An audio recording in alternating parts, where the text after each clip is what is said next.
పుస్తకాన్ని విసిరి కొట్టాడు, పాపను బయటికి వెళ్ళిపోమన్నాడు. కోప్పడ్డాడు. వెళ్ళు, నువ్వు ఉండకూడదు, వెళ్ళు అన్నాడు, గద్దించాడు. ఏడ్చుకుంటా వెళ్ళిపోయింది బైబిల్ పుస్తకం తీసుకొని. కొద్ది రోజుల తర్వాత మళ్ళీ వచ్చింది. ఆ మనసు ఆగట్లా. ఇతడేమో చికిత్స చావుకు దగ్గర అవుతున్నాడు. ఆ మనసు ఆగట్లా, చచ్చిపోతాడేమో. మళ్ళీ పోయింది. మళ్ళీ పోతే ఆ గదిలోకి వెళ్ళిన తర్వాత ఈసారి కోపడలా. ఆయన కన్నీళ్లతో మాట్లాడాడు.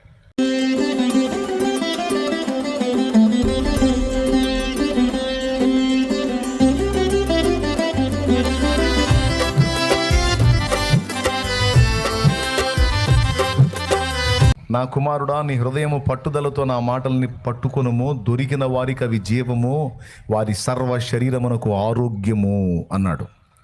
దేవుని మాటలు వినటం ద్వారా మనకు స్వస్థత, ఆరోగ్యము, జీవం కలుగుతుందని నేను చెప్పలా. సామెతల గ్రంథం 4:20 నుంచి చెప్పింది. దేవుని మాటలు వినటం ద్వారా శరీరమునకు ఆరోగ్యం కలుగుతుందని స్పష్టంగా రాస్తుంది. మీరు దేవుని మాటలు వినటం, దేవుని వాక్యాన్ని ధ్యానించటం అనేది తరచుగా మీరు చేస్తూ ఉన్నప్పుడు మీ శరీరంలో ఆశ్చర్యకరమైన మార్పులు మీకు కలగటం అనేది మీరు చూస్తారు. నాకు తెలిసినటువంటి దైవజనుడు ఒక ఆయన ఉన్నాడు. దాదాపు 19 సంవత్సరాల వయసులో ఒక స్కూల్లో టీచ్ చేసేటువంటి టీచర్. అతను ఒక స్కూల్లో టీచర్గా వెళ్తూ ఉన్నాడు. చాలా సంవత్సరాల క్రితం జరిగినటువంటి యథార్థ సంఘటన ఇది. ఆయన ఒకరోజు పిల్లలకు పాఠాలు చెప్తున్నప్పుడు నోటి వెంట ముక్కుల వెంట రక్తం రావటం మొదలుపెట్టింది. నోటి వెంట ముక్కుల వెంట రక్తం పట్టడం మొదలుపెట్టింది. ఏదోలే వేడి వల్ల అనుకున్నాడు. మళ్ళా మరుసటి రోజు వెళ్ళి మళ్ళా పిల్లలకు పాఠాలు చెప్తున్నప్పుడు మళ్ళీ అంతే జరిగింది. నోటి వెంట ముక్కుల వెంట రక్తం రావటం జరిగింది. ఎందుకు ఇలా జరుగుతుందని ఆయన తల్లిదండ్రులు ఆయన్ని ఆసుపత్రికి తీసుకెళ్తే వాళ్ళు చూసి, మీ వాడికి 2 ఊపిరితిత్తులు చెడిపోయాయి, క్షయవ్యాధి వచ్చింది అని చెప్పారు. అప్పట్లో క్షయ అంటే ఇక లయం. క్షయవ్యాధి వచ్చినోడు ఇక బతకడు. క్షయ జబ్బు వచ్చింది, ఇది అంటు వ్యాధి. ఈ వ్యాధి వచ్చిన వాళ్ళు బతకరు. రెండవది, ఈ వ్యాధి వచ్చిన వాళ్ళ దగ్గర ఎవరైనా కుటుంబ సభ్యులు కానీ ఎవరైనా ఉన్నట్టయితే వాళ్ళకు కూడా ఈ క్రిములు శ్వాస ద్వారా ప్రవేశించి వాళ్ళ ఊపిరితిత్తులు కూడా దెబ్బతినే అవకాశం ఉంది అని ఆ డాక్టర్లు చెప్పారు. ఈ అబ్బాయి వయసు చిన్నదే కానీ ఊపిరితిత్తులు డ్యామేజ్ అయిపోయినాయి. క్షయ జబ్బు ఇతనికి స్టార్ట్ అయింది. ఇతని పళ్ళెం, చెంబు సపరేట్గా పెట్టి ఇతని గదిలోకి ఎవరు వెళ్ళొద్దు, ఆహారం పెట్టి ఆహారాన్ని నెట్టడమే మీరు, అతను ఆ గదిలోనే ఉండాలి. అతడు దగ్గినా ఉమ్మినా సమీపంలో ఉన్న వాళ్ళకి వచ్చేస్తుంది కాబట్టి అతనికి సలహాలు చెప్పారు. ఇట్లా వస్త్రం అడ్డం పెట్టుకొని దగ్గాలి నువ్వు అని అట్లా అతనికి చెప్పే సలహాలు చెప్పారు. కుటుంబానికి ఇచ్చే హెచ్చరికలు కుటుంబానికి ఇచ్చారు. 2 ఊపిరితిత్తులు చెడిపోయినాయి.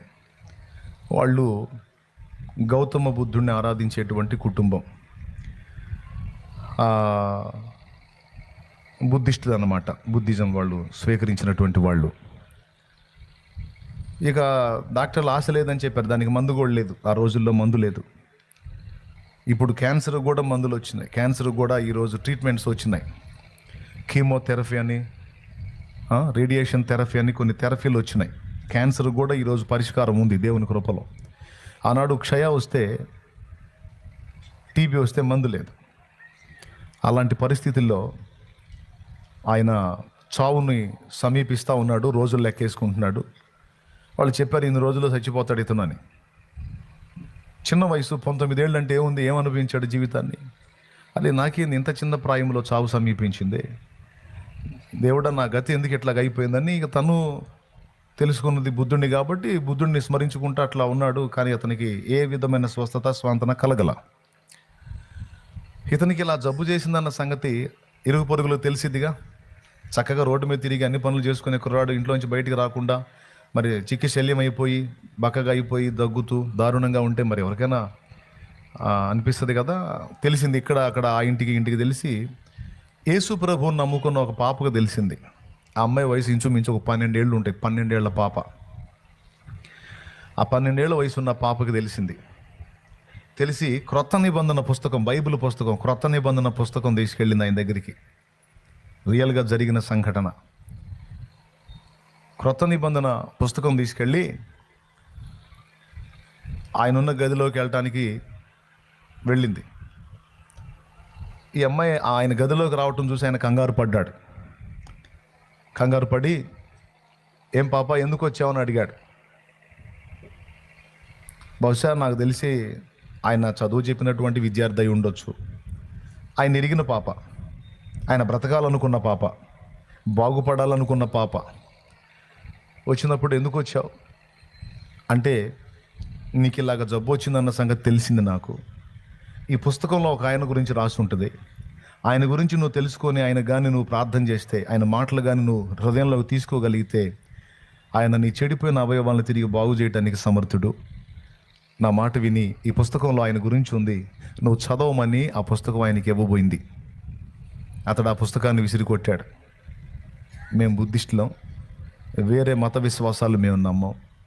చూడండి, ఊపిరితిత్తులు చెడిపోయినా, చావు సమీపమైనా, తన మతం విషయంలో తన ఉన్నటువంటి పట్టుదల అతను వదల్లా. పుస్తకాన్ని విసిరి కొట్టాడు. పాపను బయటికి వెళ్ళిపోమన్నాడు. కోప్పడ్డాడు. వెళ్ళు, నువ్వు ఉండకూడదు, వెళ్ళు అన్నాడు, గద్దించాడు. ఏడ్చుకుంటా వెళ్ళిపోయింది బైబిల్ పుస్తకం తీసుకొని. కొద్ది రోజుల తర్వాత మళ్ళీ వచ్చింది. ఆ మనసు ఆగట్లా. ఇతడేమో చికిత్సల్యమై చావుకు దగ్గర అవుతున్నాడు. ఆ మనసు ఆగట్లా, చచ్చిపోతాడేమో. మళ్ళీ పోయింది. మళ్ళీ పోతే ఆ గదిలోకి వెళ్ళిన తర్వాత ఈసారి కోప్పడలా. ఆయన కన్నీళ్లతో మాట్లాడాడు. ఎందుకే పిచ్చిదన్న పద్దాకలు నా దగ్గరికి వస్తావు? రాకూడదమ్మా నా దగ్గరికి. నా కుటుంబ సభ్యులే రావట్లేదు. నా 2 ఊపిరితిత్తులు చెడిపోయినాయి.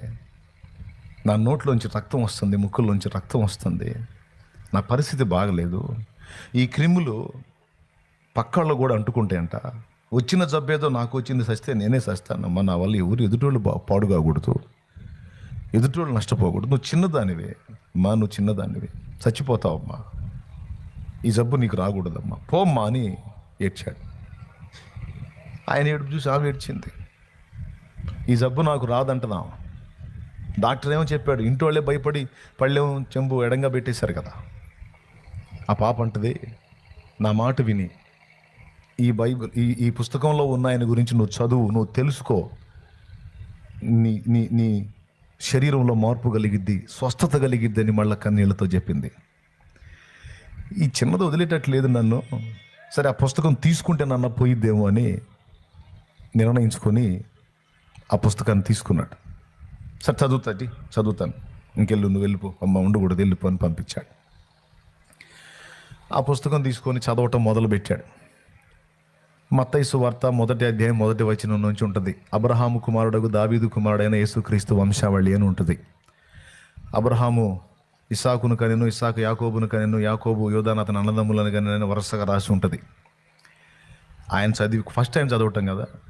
ఎక్కడైనా ఆడోళ్ళు పిల్లల్ని గంటుంది చూశాం, కానీ ఇదేందిరే, అబ్రహాము ఇస్సాకును కన్నాడు, ఇస్సాకు యాకోబును మగోళ్ళు కన్నట్టుంది, ఇదేదో తిరకాసు పుస్తకం లాగుంది, నాకు వద్దని పక్కన పెట్టాడు. మొదలుపెట్టి 4 ముక్కలు చదివి ఇదేదో రివర్స్గా ఉంది, నాకు వద్దని పక్కన పెట్టాడు. మళ్ళా కొద్ది రోజులుగా ఆ పిల్ల వెళ్ళింది. వెళ్తే, నువ్వు ఆ పుస్తకం ఇచ్చావు, అది ఏం పుస్తకం, అది అన్ని పేర్లతో ఉంది, టెలిఫోన్ డిక్షనరీ లాగుంది అది అంటే, కాదని ఎక్కడి నుంచి చదవాలో, యేసుక్రీస్తు జనన విధం ఎట్లనగా అన్న మాట దగ్గర నుంచి చూపించింది, ఎక్కడి నుంచి చదువని. ఇక అక్కడి నుంచి చదవటం మొదలుపెట్టాడు. ప్రియులారా, మత్తయి సువార్త దగ్గర నుంచి మొదలుపెట్టి ఇక వాళ్ళు పెట్టినంత ఆహారం తినటం, తలుపేసుకోవటం, ఆ పుస్తకం చదువుతా దేవుని వాక్యం చదువుతా ఉన్నాడు. చదువుతూ ఉండే కొన్ని ఇంట్రెస్ట్ అనిపించింది. యేసు ప్రభు మాటలు కానీ, ఆయన చేసిన కార్యాలు కానీ, ఆయన తాకినప్పుడు కలిగిన స్వస్థత కార్యాలు కానీ, ఆయన మాటల్లో ఉన్న జీవం కానీ, ఆయన ప్రవర్తనలో ఉన్న విధానం కానీ అంతా ఆయన ఆకర్షించింది.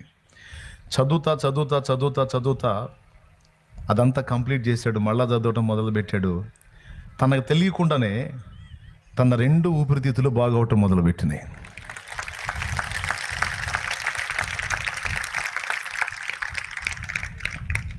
తన 2 ఊపిరితిత్తులు స్వస్థత పొందాయి. ఎలాగ పొందాయంటే, దేవుడు స్వస్థత కార్యం జరిగించిన తర్వాత మళ్ళా చెక్ చేపిస్తే 2 ఊపిరితిత్తుల్లో ఇంత డ్యామేజ్ కూడా లేదు. ఎంత డ్యామేజ్ కూడా పూర్తి స్వస్థత వచ్చేసింది. దేవుని వాక్యం అబద్ధం కాదు. విశ్వసించిన వారికి అది జీవం, వారి సర్వ శరీరమునకు ఆరోగ్యం.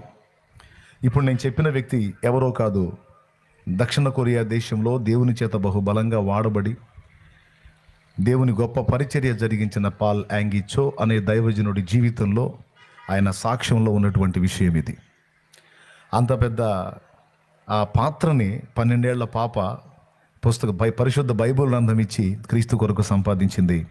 ఆయన ఆ గ్రంథాన్ని చదవటం మొదలుపెట్టి దేవుని వాక్యం చేత స్వస్థత పొంది తన జీవిత కాలంలో దాదాపు 10 లక్షల మంది కంటే ఎక్కువ మంది ప్రజల్ని ప్రభు తట్టు తిప్పాడు ఆయన. దేవునికి మహిమ కలుగును గాక. దేవుని కృపను బట్టి ఒక దశలో నేను కూడా ఆయన్ని చూడటం జరిగింది. చూశాను, నా కళ్ళతో నేను ఆ దైవజనుడిని కూడా ముఖాముఖి చూశాను. ఈ విషయాలు మీకు ఎందుకు చెప్తున్నానంటే, దేవుని వాక్యం దాని యొక్క శక్తి మనం తెలుసుకొని ఉండాలి. చాలామంది పరిశుద్ధ గ్రంథాన్ని చేతిలో పెట్టుకొని ఉంటారు, సంఖలో పెట్టుకుంటారు, చేతిలో పట్టుకొని తిరుగుతూ ఉంటారు. కూటం అయిపోగానే ఇంటికి తీసుకెళ్ళి ఆ గూట్లో పడేస్తారు. చదువు వచ్చిన వాళ్ళు కూడా. చదువు రానోళ్ళు అంటే వాళ్ళకి చదువు లేదు కాబట్టి పాపం వాళ్ళు ఏం చేస్తారు, చదువు వస్తే వాళ్ళు చదువుతారు కూర్చొని, చదువు రాదు కాబట్టి వాళ్ళు ఆ పని చేస్తారు. కానీ చదువు వచ్చిన వాళ్ళు దాన్ని చదవటం ద్వారా చాలా ప్రయోజనాలు ఉన్నాయి. దేవుని వాక్యాన్ని చదవటం ద్వారా ఆ ప్రయోజనాల్లో మొట్టమొదటిది సర్వ శరీరమునకు ఆరోగ్యం కలిగిద్ది అని బైబిల్లో రాస్తుంది. రెండవది కీర్తనల గ్రంథము 1వ కీర్తన 1వ వచనం నుంచి మనం చూడగలిగితే అందులో స్పష్టంగా చెప్పాడు, దుష్టుల ఆలోచన చొప్పున నడవక, పాపుల మార్గం నిలవక, అపహాసకులు కూర్చుండు చోటును కూర్చుండగా యెహోవా ధర్మశాస్త్రమునందు ఆనందించుచు దీవారాత్రము దాన్ని ధ్యానించువాడు ధన్యుడు. అతడు నీటి కాలువల యోరను నాటబడినదై తన కాలమందు ఆకు వాడక ఫలమిచ్చు చెట్టు వలె పచ్చగా ఉంటాడు. అంతేకాదు అతడు చేయునదంతయు సఫలమగును అన్నాడు. ఆ మాట అండర్లైన్ చేయాల. అతడు చేయునదంతా సఫలం, ఆమె చేయునదంతా సఫలం. దేవుని వాక్యాన్ని ప్రేమించి ఎవరైతే ధ్యానిస్తారో, అందులోని సంగతులు గైకొంటారో, వాళ్ళు చేసేదంతా కూడా సక్సెస్ అవుతుంది అని రాస్తుంది అందులో. మొదటిది స్వస్థత, రెండవది సక్సెస్.